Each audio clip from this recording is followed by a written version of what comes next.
Please note before we start the video, there are spoilers ahead for Ghost of Tsushima. Instantly upon its launch back in 2020, Ghost of Tsushima became a fan favorite. Its gorgeous open-world setting, its Kurosawa-esque cinematic sensibilities, its slick and scintillating combat, and its incredible visual aesthetic all came together in what was widely considered to be developer Sucker Punch's best game ever, which, considering the Sly Cooper and infamous studio's track record, was high praise to put it mildly. The castle is yours. The Khan marches north. We can head him off. You defied me! I did what I had to. For them. Is this how you want to be remembered? He defended us! By spreading fear and chaos! We are at war. Naturally then, anticipation for a sequel for the open-world samurai epic has been high, and in September, Sony and Sucker Punch finally officially unveiled a follow-up in the form of Ghost of Yotei.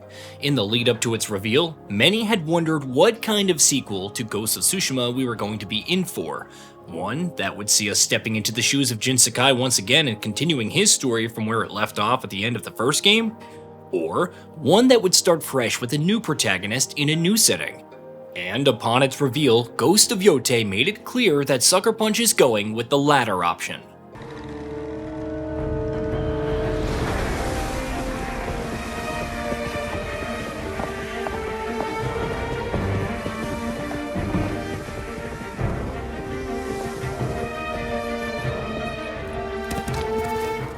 Some have had reservations about that creative decision, and arguments aside, you can understand why some would have preferred a direct Tsushima sequel, a Tsushima, if you will. The first game told a great story, and protagonist Sakai clearly has his fair share of fans, so it's understandable that there are some out there who are disappointed that we're not going to get another game with him, especially given how Tsushima ends.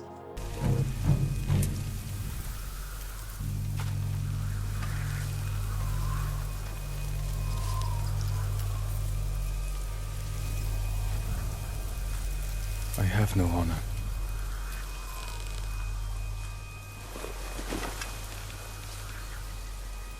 But I will not kill my family.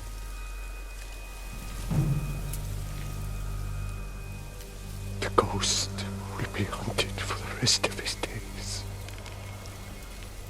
I know.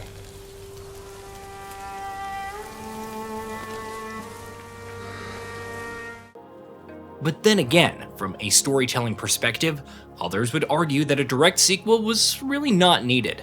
No matter which of the two endings you pick in Ghost of Tsushima, there's no arguing that its story is done. Jin's arc is complete, and the game doesn't leave a single narrative thread unresolved by the time the credits have rolled. Is the door left open for a direct sequel? Possibly, sure. You could maybe see a game where, say, Jin heads to mainland Japan and has to deal with being declared a wanted man by the Shogun. Or maybe one set several years after the first one, with Jin back in the fray to deal with the second Mongol invasion. But though there was room for a direct sequel, Ghost of Tsushima itself wasn't really begging for a follow-up in any way. And Jin's arc was wrapped up regardless of which of the two endings you get. Oh, and another bonus for Sucker Punch with an indirect follow-up? They don't have to figure out which of the two endings is canon. Now, they can both technically continue to be canon, just as the devs probably always intended it. Not being a direct sequel is probably also going to help Ghost of Yotei feel much more fresh than you'd ordinarily expect from new installments in iterative franchises, which is an issue that some would argue first-party PlayStation franchises seem to keep running into.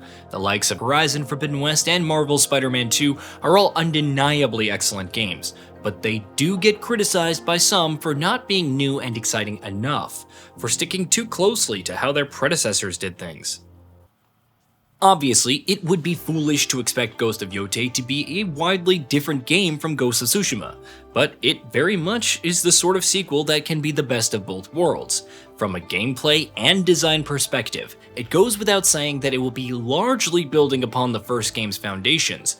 We can of course likely expect improved mechanics and gameplay additions, some of which Sucker Punch has already confirmed, like new weapons and even firearms, thanks to the game being set 3 centuries after the first one in 1603.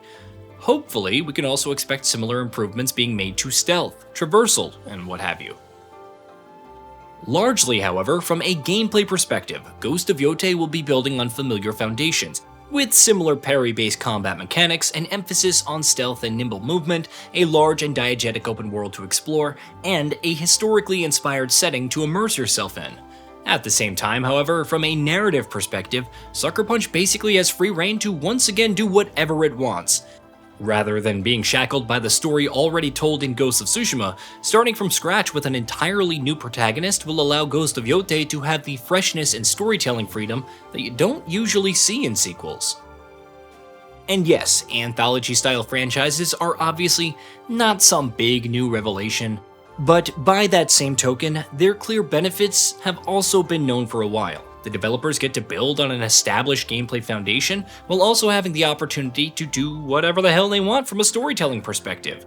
Ghost can just be a series that Sucker Punch uses to tell a bunch of different stories set in different time periods across Japanese history, with similar motifs and themes but new protagonists and settings in each installment.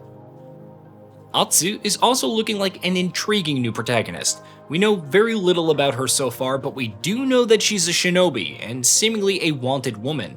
And of course, we know that she's going to be at the center of what Sucker Punch is describing as an underdog vengeance story.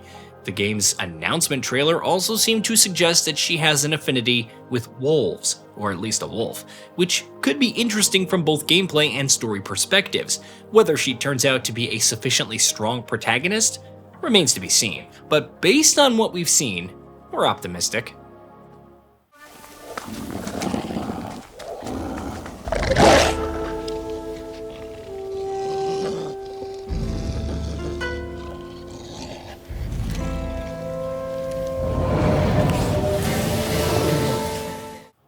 Above all else though, you have to argue that Sucker Punch has earned a bucket load of trust. Ghost of Tsushima was a great game. It had some dents in the armor, yeah, but it was a fresh and stunning experience that stands out in memory, and has gathered a massive fan following.